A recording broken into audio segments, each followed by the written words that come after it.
Binigyang parangal ng pamunuan ng Armed Forces of the Philippines o AFP ang 28 sundalo na nasugatan sa pakikipagsagupa sa Abu Sayyaf sa Sulu noong Biyernes. Ito ang balita ni Victor Cosar.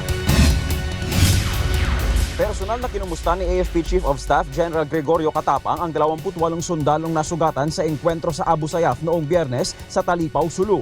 Ginawaran din ng general ng parangal ang mga nasugatang sundalo sa itinamalas nilang katapangan. Tumanggap ng Gold Cross Medal sina First Lieutenant Michael Asistores, Sergeant Eddie Lumandap at Private First Class Ariel Cajes na kasama sa pulutong ng mga sundalo na nakasagupa ang may 300 miyembro ng Abu Sayyaf. Ang grupo ni Lieutenant Asistores ang nagsilbing reinforcement sa grupo naman ni First Lieutenant Dante Espirito na unang nakasagupa ang ASG. Nag-barge lang sila, siguro mga after 30 minutes, doon na sila dumabi. Parang mga nakadrugs na nag-assault na kahit walang cover na takbo sila sa amin. 5 meters yung kalaban, ma'am. May mga attack din sila maliban dun sa mga high power firearms sila, mga M16, K3, 60. May mga mortar din sila. So, kung konti lang yun, ma'am, kaya namin yung sa Ranger, kaya namin makipaglaban. Pero sa dami nila, kaya ang ginawa namin, hold the line. Wounded Personal Medal naman ang ibinigay sa 25 sundalo. Nung andyan na po yung pukpukan, sir, wala talagang ulan talaga yung bala, sir.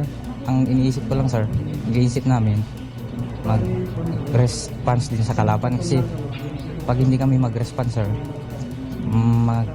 sila mas maglakas loob sila na atakihin kami, sir.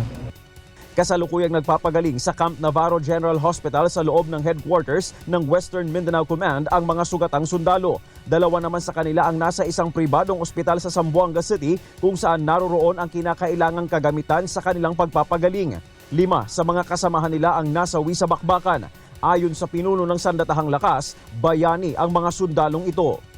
Kung binibisita ko yung mga sundalo natin sa nandun sa Caballo Island that also are our heroes abroad. Ito din ang message ko sa kanila. You are our heroes. We want to pay tribute to you. We want to honor you. And we want to say that pag na-wounded kayo, we will make sure that we'll take care of you. Sinabi rin ng general na tuloy ang pagtugis sa Abu Sayyaf. Sa pagtaya ng militar, sa ngayon nasa mahigit 400 na lamang ang miyembro ng ASG sa Basilan, Sulu at iba pang lugar. Medyo bata kasi itong mga kalaban natin. Very daring and aggressive. No? And then lately, na-discover namin yung marijuana plantation nila.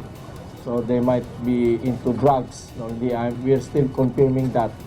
So medyo delicado. That's why we are telling our troops to be deliberate in their operation, be safety and security conscious. Samantala, pinaplano na rin ng AFP ang pagpapadala ng dagdag na sundalo sa West Mincom area. Victor Cosare, UNTV News, Worldwide.